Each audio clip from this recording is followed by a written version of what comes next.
센트럴 밸리 상공의 UFO. 한 물체가 카메라에 잡혔는데 상호 UFO 네트워크, 뮤추얼 UFO 네트워크 조사자들이 특히 흥미롭다고 보는 거예요. 새벽 4시 조금 지난 이른 아침에 팍스 26타워 카메라가 하늘을 가로지르는 밝은 빛을 포착했어요. 카메라가 줌아웃하면서 그 물체가 프레즈노 시내 위에 떠 있는 것처럼 보였죠. 이 영상을 상호 UFO 네트워크의 얼그레이 앤더슨이 검토했는데 물체의 움직임 패턴이 아주 특이했다고 해요.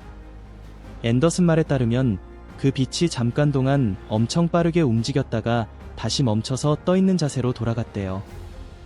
이런 움직임 조합은 꽤 드물어서 주목할 만하다고 하네요. 지금까지 나온 증거를 보면 이건 미확인으로 분류될 가능성이 크고, 그래서 기술적으로 UFO라고 할 수 있대요. 앤더슨은 그날 아침에 우주 발사 일정이 없었고 그 지역에 밝은 별이나 행성이 있어서 착각할 만한 것도 없었다고 설명했어요. 오후 비행 중에 한 민간 조종사가 프레즈노 관제탑에 연락해서 레이더에 들어온 활동이 잡혔는지 물어봤어요. 1분쯤 지나서 관제탑이 이미 시내 상공을 날고 있던 프레즈노 경찰 헬리콥터에 연락해서 고속도로 41번과 허든 애비뉴 근처 약 5km 정도 떨어진 곳에서 보고된 드론을 확인해 달라고 했죠. 그리고 관제탑은 다른 조종사들에게도 41번과 허든 근처에서 약 3000피트 상공의 미확인 드론이 목격됐다고 알렸어요. 또 다른 조종사는 그 물체가 자기 비행기를 3500피트쯤에서 따라오는 것 같다고 했고, 처음 조종사는 나중에 프레즈노 시내 위에 흰색 물체를 봤다가 갑자기 시야에서 사라졌다고 했어요. 연방항공청 FAA 프레즈노 사무소에 추가 정보를 물어봤지만 아직 답이 없어서 이 목격 사건의 정체는 여전히 미궁이에요. 클로비스 상공을 나는 이상한 틱택 모양 물체. 클로비스에 사는 주민이 최근 낮 하늘에서 이상한 물체를 촬영했어요. 틱택 사탕처럼 생긴 UFO가 엄청난 속도로 움직이는 거였대요. 이걸 찍은 제이슨 비어드라는 분 말로는 그냥 우연히 위를 올려다보다가 갑자기 발견했다고 해요. 그 물체가 엄청 빠르게 움직이면서 빙글빙글 돌고 있었고 아래쪽에 작은 공 같은 게 달려있는 것 같았다고 하더라고요. 속도와 움직임이 너무 특이해서 전에 본 어떤 하늘 물체터머 비교가 안 됐대요. 이 영상은 10월 22일 일요일 한낮에 찍혔어요. 영상을 다시 보니까 너무 이상해서 소셜미디어에 올렸대요. 그러자 곧 UFO 분석가가 주목해서 전문 소프트웨어로 분석해봤어요. 분석 결과로는 둥근 하얀 물체가 보라색 빛으로 둘러싸여 있고 그 빛 안중앙의 물체가 선명하게 보이는데 아래쪽에 거대한 에너지 구체처럼 보이는 게 있었대요. 이 특이한 시각 효과 때문에 비어드가 인간이 만든 게 아닌 것 같다고 느꼈나 봐요. 온라인에서는 다른 의견들도 많아요. 어떤 사람들은 드론이거나 위성, 아니면 다른 공중 장치일 수 있다고 하더라고요. 하지만 비어드는 그런 설명에 동의하지 않아요. 몇 년 동안 비행기나 하늘 물체들을 관찰해온 사람이라서 이건 익숙한 어떤 것 넘어 닮지 않았다고 확신하대요. 비어드한테는 정말 평생에 한 번 있을까 말까 한 특별한 경험이었대요. 이 이상한 영상이 계속 논쟁을 불러일으키고 있어서 이 물체가 단순한 미확인 항공기인지 아니면 훨씬 더 신비로운 무언가인지 보는 사람들이 판단하게 됐어요. 산불 위를 맴도는 시가 모양 UFO. 지난 5년 동안 캘리포니아에서는 수백만 에이커의 땅이 산불로 타버렸어요. 2018년 엄청난 울시 화재 때는 북부 로스앤젤레스 카운티를 위협했는데 현지 뉴스 헬리콥터가 공중에서 재난을 생중계하면서 불타는 숲에서 피어오르는 짙은 연기를 보여줬어요. 그런데 그 방송 중에 갑자기 연기 근처에 이상한 물체가 나타났어요. 길고 좁은 모양으로 옆으로 눕힌 납작한 접시 같기도 하고 시가 모양 우주선 같기도 했대요. 설명되지 않는 현상을 연구하는 저널리스트 MJ 바니아스는 시가 모양 UFO가 UFO 보고서에서 꽤 유명한 유형이라고 했어요. 수십 년, 심지어 수백 년 동안 비슷한 모양이 목격자 증언, 사진, 영상으로 계속 나왔대요. 그래서 이 산불 영상 속 물체가 UFO 커뮤니티의 주목을 빠르게 받았어요. 클립이 온라인에 퍼지면서 추측이 쏟아졌어요. 어떤 사람들은 UFO가 구름 속에 숨거나 구름 모양을 흉내낼 수도 있다고 했고, 또 다른 사람들은 대규모 파괴 지역, 그러니까 큰 산불 같은 곳에 미확인 비행체가 끌릴 수 있다고 하더라고요. 전문가들도 영상을 더 자세히 살펴봤어요.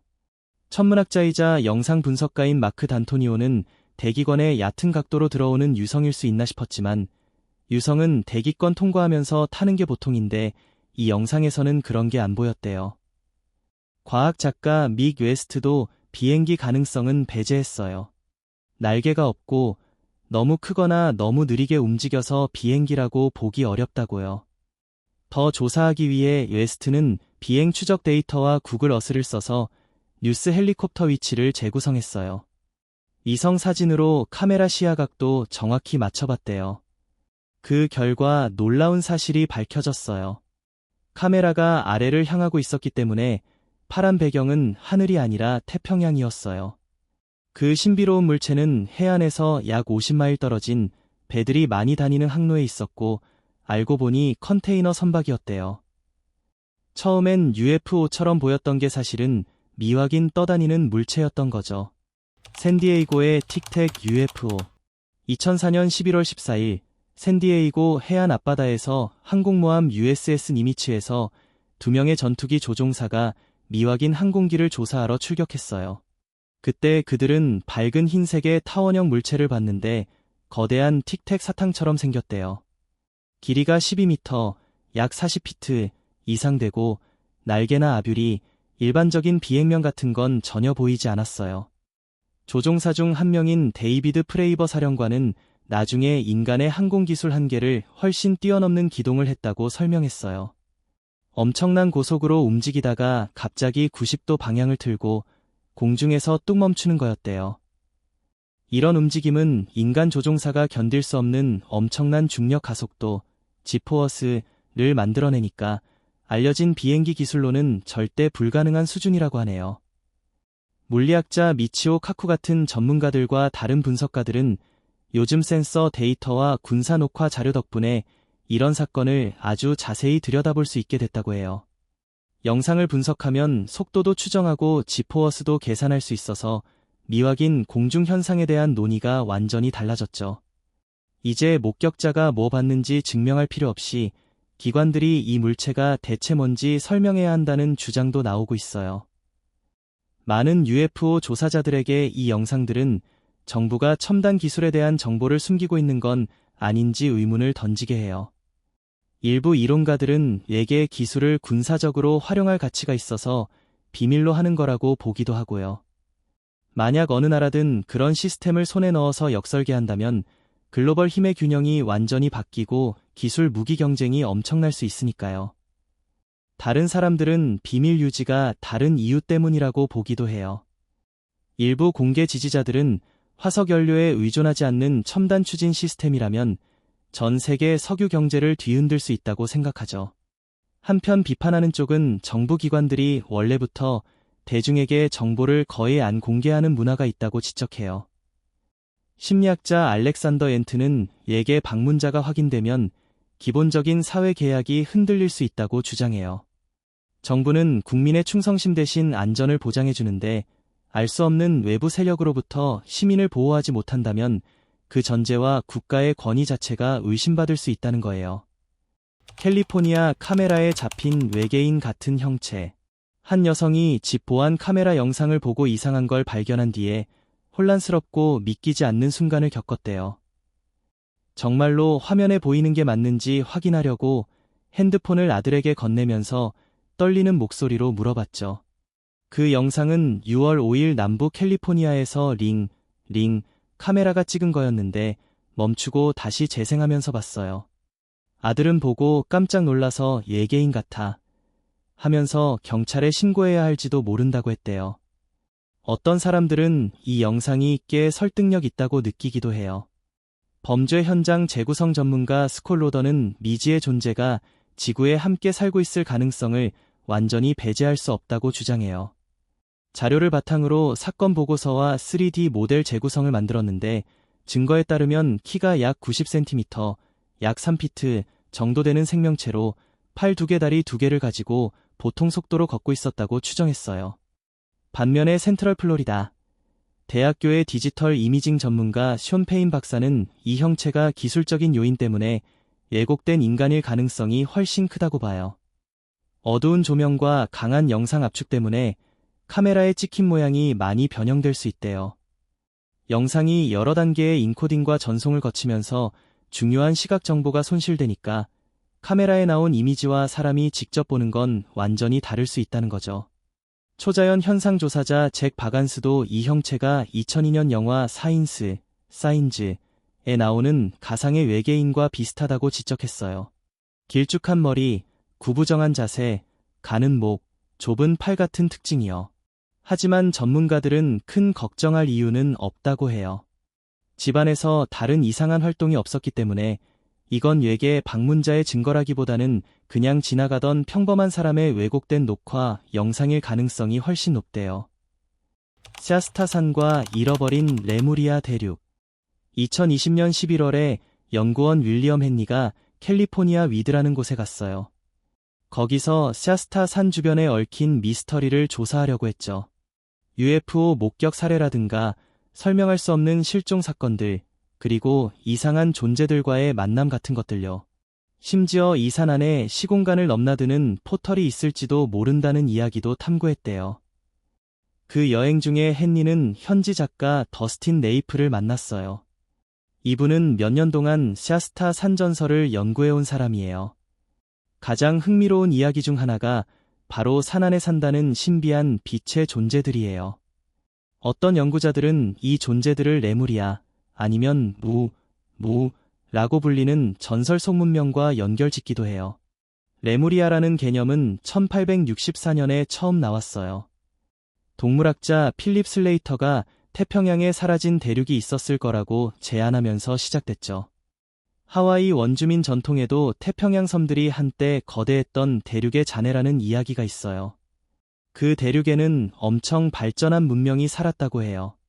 나중에 19세기 오컬트 작가들, 특히 헬레나 블라바츠키 같은 사람들이 이 개념을 더 키워서 레무리아를 인류 지식과 영적 발전의 고대 중심지로 묘사했어요. 어떤 해석에 따르면 레무리아 사람들은 기술적으로 매우 발달한 민족이었고 심지어 외계에서 온 존재일 수도 있다고 해요. 그런데 대재앙 때문에 문명이 파괴됐대요. 전설에는 생존자들이 샤스타 산속 지하 공간으로 피신했다고 나와요. 이 이야기와 연결되는 인물이 20세기 초 금광 탐사꾼 J.C. 브라운이에요. 1906년에 샤스타산 근처에서 금을 찾다가 인공적으로 만든 터널을 발견했다고 주장했어요. 그 통로가 산 깊숙이 이어져서 잃어버린 문명의 유물과 기록들, 그리고 미라가 된 거인들의 시체까지 있는 방들로 이어졌다고 하더라고요. 샤스타산 근처 바위에 새겨진 이상한 기호들은 1900년대 초부터 1940년대까지의 것으로 보이는데 마침 브라운이 그 지역에서 탐사하던 시기와 겹쳐요. 몇십 년 후에 브라운은 스톡턴으로 돌아와서 약 80명 정도 되는 사람들을 모아서 그 장소를 기록하러 원정대를 조직했어요. 그런데 출발 당일에 브라운이 갑자기 사라져버렸고 그 후로 영영 행방이 묘연해졌대요. 에일리언 콘과 에리히 폰 데니켄의 유산. 캘리포니아 패서디나 2018년 6월 17일 수천 명의 사람들이 패서디나 컨벤션 센터에 모였어요.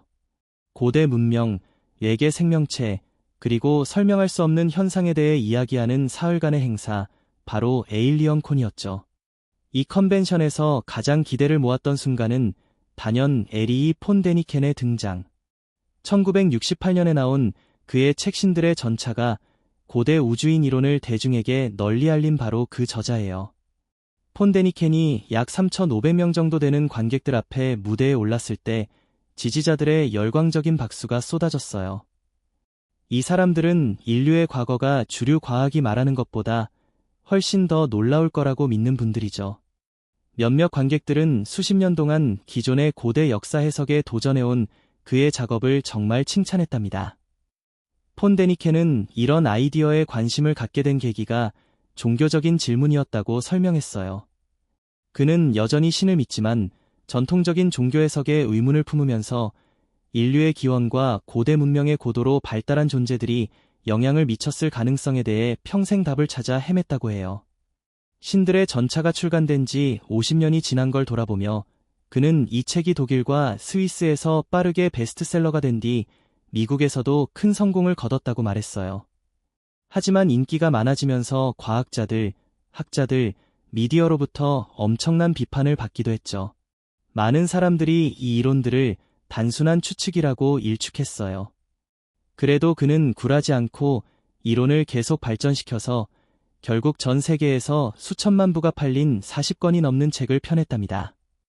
그는 또 1960년대 이후 고대 유적 연구가 엄청나게 발전했다고 지적했어요. 현대 기술 덕분에 기자의 대피라미드 같은 곳에서 이전에 알려지지 않았던 내부 구조들, 방, 통로, 샤프트 같은 것들이 새롭게 발견됐죠. 폰 데니켄에 따르면 이런 발견들과 그의 후기 책들에서 다룬 내용들은 고대 문명의 지식과 능력에 대해 계속 질문을 던지고 있다고 해요. 고대 원자 무기 2017년 4월 고대 우주인 이론가 조르지오 추칼로스가 캘리포니아 어바인 대학의 켑 탄소순환 연구소에 갔어요. 방사선이 탄소 연대 측정 결과에 어떤 영향을 미치는지 알아보려고요. 거기서 존 사우턴 박사를 만나서 가속기 질량 분석법으로 유기물의 나이를 알아내는 기술을 직접 봤답니다. 시연을 위해 사우턴 박사는 1950년대 대기권 핵실험 때 방사능에 노출됐던 레드우드 나무 조각을 분석했어요. 과정은 나무 샘플을 살균하고 화학 처리로 오염물을 제거한 다음 태워서 흑연으로 바꾸고 그걸 가속기 질량 분석기로 측정해서 남아있는 방사성 탄소를 보고 나이를 계산하는 거였죠. 결과가 좀 이상했어요. 방사성 탄소 수치 때문에 나이가 마이너스가 나왔거든요. 그러니까 이 샘플이 대략 600년 정도 미래에서 온 것처럼 보였어요. 사우턴 박사는 이건 1950년대와 60년대 핵무기 실험 때문에 대기 중 방사성 탄소가 크게 늘어났기 때문이라고 설명했어요. 그래서 그 시기 환경에 노출된 물질들은 탄소 연대 측정으로 하면 미래에서 온 것처럼 나올 수 있대요. 실험장 바로 근처에 있던 샘플들은 훨씬 더 극단적으로 수만 년 미래로 보일 수도 있다고요. 이 시연을 보고 추칼로스는 고대 역사에 대해 더 큰 질문을 던졌어요. 현대의 수소폭탄 같은 사건이 탄소 연대 측정을 왜곡할 수 있다면 먼 옛날에 비슷한 일이 있었다면 고고학 연대도 영향을 받았을 거 아니냐고요. 일부 고대 문헌에는 신들 사이의 전쟁에서 엄청난 무기가 사용됐다는 이야기가 나오는데 고대 우주인 이론가들은 이런 이야기가 실제 사건을 반영한 것일 수 있다고 주장해요. 이 아이디어를 지지하는 사람들은 리비아 국경 근처 남서부 이집트 사막처럼 모래가 유리처럼 녹아서 굳은 곳을 예로 들어요. 파키스탄인도 국경 근처 모헨조다로에서도 비슷한 유리 형태의 잔해와 방사능에 노출된 것으로 의심되는 유골이 발견됐다고 하죠. 지지자들은 이런 흔적이 고대에 핵 규모의 폭발이 있었음을 나타내고 그로 인해 탄소 연대 측정이 왜곡돼서 고대 유물이 실제보다 젊게 보일 수 있다고 말해요. 천둥새와 악마의 호수. 남부 캘리포니아의 엘리자베스 호수는 샌 안드레아스 단층을 따라 있는 고지대 사막 지역에 있어요. 큰 지각판들이 만나는 곳이죠. 1700년대에 스페인과 멕시코 정착민들은 이곳을 라구나 델 디아블로, 즉 악마의 호수라고 불렀어요. 전설에 따르면 호수 바닥에 지하 3개로 통하는 문이 있고 그 문에서 신비로운 생물이 가끔씩 나와서 주변 사람들을 놀라게 했다고 해요. 18세기 중반부터 1800년대 후반까지 호수 주변 목장 주인들은 이상한 일들을 겪었다고 해요. 그 지역에 목장을 지은 부유한 지주들은 물속에서 괴물 같은 짐승이 올라와서 소를 훔치고 정착민들을 괴롭혔다고 주장했죠. 목격자들은 그 생물을 썬더버드, 천둥새라고 불렀어요. 1890년 애리조나 툼스톤에서 카우보이들이 봤다고 전해지는 거대한 새와 비슷하다고 하죠. 한 이야기에는 서커스에 팔려고 천둥새를 사냥하려던 목장 주인이 등장해요. 그를 만나자 총을 몇 발 쏴봤는데 총알이 금속 같은 몸에 튕겨나갔다고 해요. 그러고 나서 그 거대한 날개 달린 형체가 동쪽으로 날아가서 캘리포니아에서는 다시는 보이지 않았다고요. 일부 연구자들은 천둥새가 정말 생물이었는지 의심해요. 옛날에는 설명할 수 없는 현상을 초자연적인 것으로 표현하면서 악마의 호수나 악마의 탑 같은 이름을 붙이곤 했으니까요. 또 다른 이론으로는 천둥새가 동물로 오인된 기술적 비행체였을 수 있다는 거예요. 목격담에는 천둥 같은 소리를 내고 때로는 불꽃이나 빛을 뿜는 거대한 날개 달린 형태가 나온다고 하죠. 강력한 엔진을 연상시키는 특징들이에요. 인류학자들은 이런 현상을 문화적 추적이라고 부르기도 해요. 낯선 기술을 익숙한 이미지로 해석하는 거죠.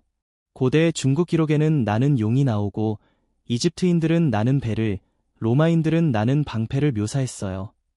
아마도 이상한 공중 물체를 설명하려는 문화적 시도였을 거예요. 설명되지 않는 실종 사건들. 아메리카 원주민 전통에서 샤스타산은 수목 한계선 위 지역을 신성한 땅으로 여겨서 그곳에 들어가지 말라고 오래전부터 경고해왔어요. 이런 경고가 다시 주목받는 이유는 산에서 일어난 여러 미스터리한 실종 사건 때문이에요. 그래서 일부 조사자들은 샤스타산을 미스터리한 실종 사건의 핫스팟으로 보고 있죠. 그중 하나가 1999년 시스큐 카운티에서 일어난 클라이머 칼 랜더스의 실종 사건이에요. 2009년부터 전직 경찰 수사관 데이브 파울리데스는 미국 전역의 특이한 실종 사건들을 조사해왔어요. 수색 및 구조 사례 5,000건 이상을 검토했는데 동물 공격이나 정신 건강 문제를 제외하고도 약 1,200건이 여전히 설명되지 않는다고 해요.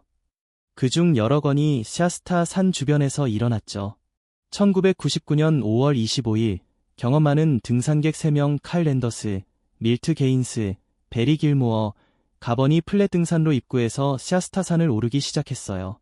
그들은 정상으로 가는 길에 흔히 캠핑하는 50분의 50 지점에 도착했고 근처 헬렌 호수 캠프장으로 향할 준비를 했죠. 다음 날 아침 강한 바람이 불었고 등산객들이 계속 올라갈 채비를 하던 중 랜더스가 추워 보이자 친구들이 장비를 챙기는 동안 먼저 헬렌 호수까지 걸어가라고 제안했어요. 두 지점 사이 거리는 겨우 약 200m 정도였죠. 그 직후 게인스와 길모어가 같은 길을 따라갔는데 헬렌 호수에 도착했을 때 랜더스는 사라지고 없었어요. 두 지점 사이 지형은 수목 한계선 위에 탁 트인 눈밭이었고 큰 바위나 풀숲, 균열 같은 게 없어서 사람이 쉽게 사라질 만한 곳이 아니었어요. 일주일 동안 대대적인 수색 및 구조 작전이 펼쳐졌어요. 조사팀은 미국 지질조사국에 확인까지 해서 그 기간에 지진 활동으로 인한 낙석이나 눈사태가 있었는지 봤지만 그런 일은 전혀 없었대요. 20년이 넘게 지난 지금도 랜더스의 흔적은 전혀 발견되지 않았어요. 얼음 도끼, 등반용 아이젠, 밝은 색장비 하나도요. 베테랑 구조 코디네이터 그리즈 아담스는 나중에 랜더스는 산에 아예 없었다고 결론 내렸고 그래서 이 실종 사건은 전통적인 설명으로는 거의 풀리지 않는 미스터리로 남아있어요.